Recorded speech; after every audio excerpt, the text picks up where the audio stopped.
Hi all welcome back. ഇന്നത്തേത് ഭയങ്കര variety ആയിട്ടുള്ളൊരു മന്തി റെസിപ്പിയാണ് കേട്ടോ. നമ്മൾ ഒരുപാട് ടൈപ്പ് മന്തി പല രീതിയിൽ ഉണ്ടാക്കി കാണിച്ചിട്ടുണ്ടല്ലേ. അപ്പോൾ നിങ്ങൾ ലൈഫിൽ ഒരു തവണയെങ്കിലും മുട്ട മന്തി കഴിച്ച് നോക്കിയിട്ടുണ്ടോ?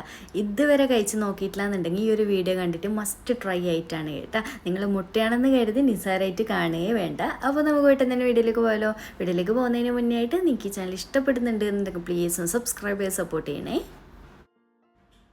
അപ്പോൾ നമ്മുടെ മുട്ട മന്തി ഉണ്ടാക്കാൻ വേണ്ടിയിട്ട് ആദ്യം തന്നെ ഒരു ചെറിയൊരു മസാല ഒന്ന് റെഡിയാക്കി കൊടുക്കാം. അതായത് ഈ ഒരു പാനിലേക്ക് ഞാൻ ഒരു വലിയ ക്യാപ്സിക്കം നല്ല പൊടിയായിട്ട് കട്ട് ചെയ്തെടുക്കാം, അല്ലെങ്കിൽ ചോപ്പറിലിട്ടിട്ട് ചോപ്പ് ചെയ്തെടുക്കുക കേട്ടോ. കാരണം നമുക്ക് മസാല റെഡിയാക്കിയാൽ ഇത് റൈസിൽ നിന്ന് കാണാൻ പാടില്ല. പിന്നെ ഇതിലേക്ക് 2 ഗ്രാമ്പു, ഒരു കുഞ്ഞു പീസ് പട്ട, ഏകദേശം ഒരു 5-6 ഏലക്കായ, പിന്നെ ഒരു ഡ്രൈ ലെമൺ ചേർക്കുന്നുണ്ട്. അടുത്ത ഇതിലേക്ക് 3 ചിക്കൻ സ്റ്റോക്ക് ഒന്ന് കൈകൊണ്ട് പൊടിച്ചിട്ടാണ് ഇട്ട് കൊടുക്കുന്നത്. ഞാൻ ഉപ്പുള്ള സ്റ്റോക്കാണ് എടുത്തിട്ടുള്ളത്, അതുകൊണ്ട് തന്നെ ഇതിലേക്ക് ഇനി എക്സ്ട്രാ ഉപ്പൊന്നും ചേർക്കുന്നില്ല. പിന്നെ ഇതിലേക്ക് 1 ടീസ്പൂൺ ചെറിയ ജീരകയില്ല ക്യൂമിൻ സീഡ്, അതൊന്ന് ക്രഷ് ചെയ്തതാണ് ഇട്ട് കൊടുക്കുന്നത്. പിന്നെ 1 ടീസ്പൂൺ മന്തി മസാലപ്പൊടി ചേർക്കുന്നുണ്ട്. അടുത്തത് 1 ടീസ്പൂൺ മുഴുവനായിട്ടുള്ള കുരുമുളക് ചേർക്കുന്നുണ്ട്. പിന്നെ 1 പിഞ്ച് ഫുഡ് കളർ ചേർക്കുന്നുണ്ട് കേട്ടോ. ഇത് ഓപ്ഷണലാണ്, ഒട്ടും തന്നെ നിർബന്ധമില്ലേ. പിന്നെ ഇതിലേക്ക് 1/2 കപ്പ് സൺഫ്ലവർ ഓയിൽ, 1/2 കപ്പ് നിറയെ ആയിട്ട് എടുത്തിട്ടില്ല കേട്ടോ, കുറച്ച് രീതിയിലാണ് എടുത്തിട്ടുള്ളത്.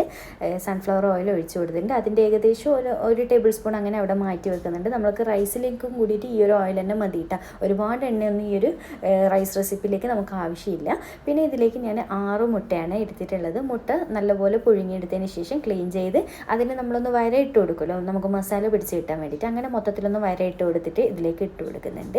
ഇനിയിപ്പോൾ എല്ലാം കൂടി കൈകൊണ്ട് ഇതുപോലെ നന്നായിട്ടൊന്ന് മസാല, മുട്ടയിലും ഒക്കെ കൂടി ഒന്ന് മസാല റെഡിയാക്കി കൊടുക്കുക. നല്ലപോലെ ഇത് കൈകൊണ്ട് ഇതുപോലെ തിരുമ്മിയെടുത്തതിന് ശേഷം നമ്മുടെ മുട്ട മസാല റെഡി ആയിട്ടുണ്ട്.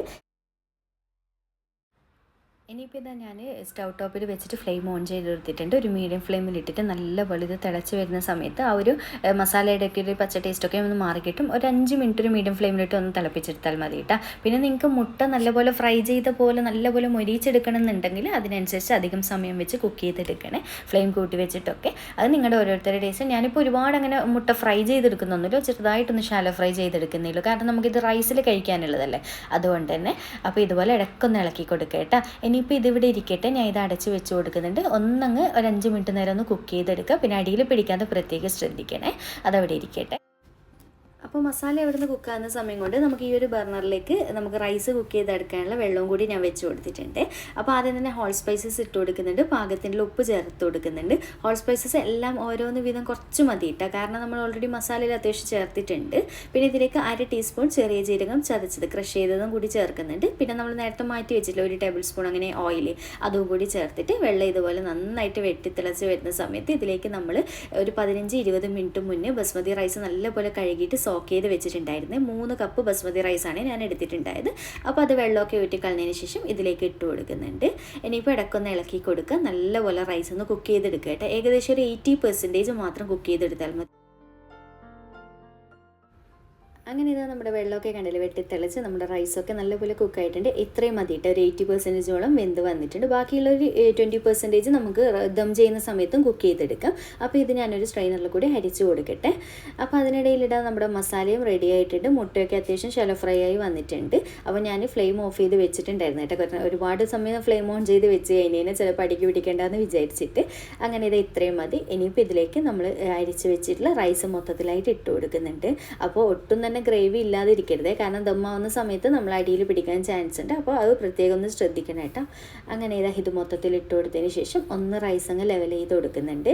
പിന്നെ ഇതിൻ്റെ മുകളിലായിട്ട് നമ്മൾ പച്ചമുളക്, ഒരു 3-4 പച്ചമുളക്, നല്ല ഫ്ലേവർ ഉണ്ടാകും കേട്ടോ. ദം ചെയ്യുന്ന സമയത്ത് ഇങ്ങനെ വെച്ച് കൊടുത്തതിന് മൊത്തത്തിൽ കുത്തി കൊടുക്കുന്നുണ്ട്. അടുത്തത് 1-2 ഡ്രോപ്പ് റെഡ് ഫുഡ് കളർ ചേർക്കുന്നുണ്ട്. ഇത് ഓപ്ഷണലാണ് കേട്ടോ, ഒട്ടും നിർബന്ധമില്ല. നിങ്ങൾ കുറച്ച് മഞ്ഞൾ കലക്കിയിട്ട് അങ്ങനെ കുറച്ച് ഡ്രോപ്പ് ചെയ്ത് കൊടുത്താലും മതിയേ, ഇത്രയും മതി. പിന്നെ ഇതിൻ്റെ കൂടെ തന്നെ യെല്ലോ കളറും ചേർക്കണം, പക്ഷേ ഞാനിപ്പോൾ ചേർക്കുന്നില്ല, ഓപ്ഷണലാണ്. പിന്നെ ഇതിലേക്ക് ഒരു ബൗൾ മിഡിൽ നിന്ന് ഇറക്കി വെച്ച് കൊടുത്തിട്ട് നമ്മൾ നോർമൽ ചെയ്യുന്ന പോലെ തന്നെ അതൊന്ന് സ്മോക്കി ഫ്ലേവർ കൊടുക്കാൻ വേണ്ടിയിട്ട് 2 പീസ് ചാർക്കോൾ പുകയിച്ചിട്ട് വെച്ച് കൊടുക്കുന്നുണ്ട് കേട്ടോ. എന്നിട്ട് അതിൻ്റെ മുകളിലായിട്ട് കുറച്ച് ഓയിൽ ഇതുപോലെ ഒഴിച്ച് കൊടുക്കുക. പുക വരുന്ന സമയത്ത് പെട്ടെന്ന് തന്നെ അടപ്പ് ടൈറ്റായിട്ട് അടച്ച് വെച്ച് കൊടുക്കുക കേട്ടോ. അപ്പോൾ ടൈറ്റ് കുറവുണ്ട് എന്നുണ്ടെങ്കിൽ ജസ്റ്റ് ഫോയിൽ വെച്ചിട്ടൊന്ന് കവർ ചെയ്ത് കൊടുക്കണേ, എങ്കിലേ നല്ലപോലെ ദമ്മായിട്ട് കിട്ടുകയുള്ളൂ.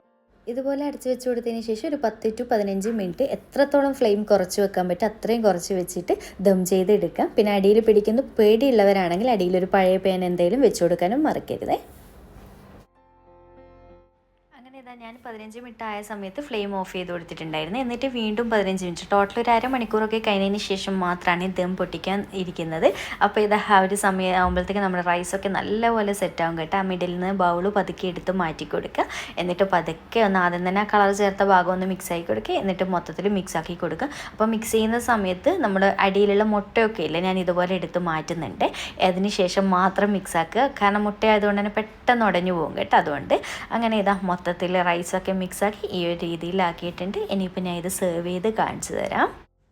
അങ്ങനെ ഇതാ ഈ ഒരു രീതിയിൽ റൈസും മുട്ടയൊക്കെ വെച്ച് ഞാൻ നല്ല ഭംഗി സെർവ് ചെയ്തിട്ടുണ്ട്. കാണാനുള്ള ഈ ഒരു ഭംഗി പോലെ തന്നെ കഴിക്കാനും അടിപൊളി ടേസ്റ്റാണ് കേട്ടോ. അപ്പോൾ ഇതുവരെ നിങ്ങൾ ഇങ്ങനെ ഒരു ഐറ്റം ട്രൈ ആക്കിയിട്ടില്ല എന്നുണ്ടെങ്കിൽ ട്രൈ ചെയ്തിട്ട് ഫീഡ്ബാക്ക് അറിയിക്കണേ. കുട്ടികൾക്കൊക്കെ ടിഫിനിലൊക്കെ കൊടുക്കാൻ പറ്റിയിട്ടുള്ള അടിപൊളി ഐറ്റം തന്നെയാണ് കേട്ടോ. ലഞ്ച് ബോക്സ് റെസിപ്പി ആയിട്ട് നിങ്ങൾക്ക് ചൂസ് ചെയ്യാം. അപ്പോൾ വീഡിയോ ഇഷ്ടമായിട്ടുണ്ട് എന്നുണ്ടെങ്കിൽ ലൈക്ക് ചെയ്യാനും ചാനൽ സബ്സ്ക്രൈബ് ചെയ്യാനും മാക്സിമം ഷെയർ ചെയ്ത് കൊടുക്കാനും മറക്കല്ലേ. ഒരു സ്മൈൽ എങ്കിലും കമൻറ്റായിട്ട് ഇടാനും മറക്കല്ലേ.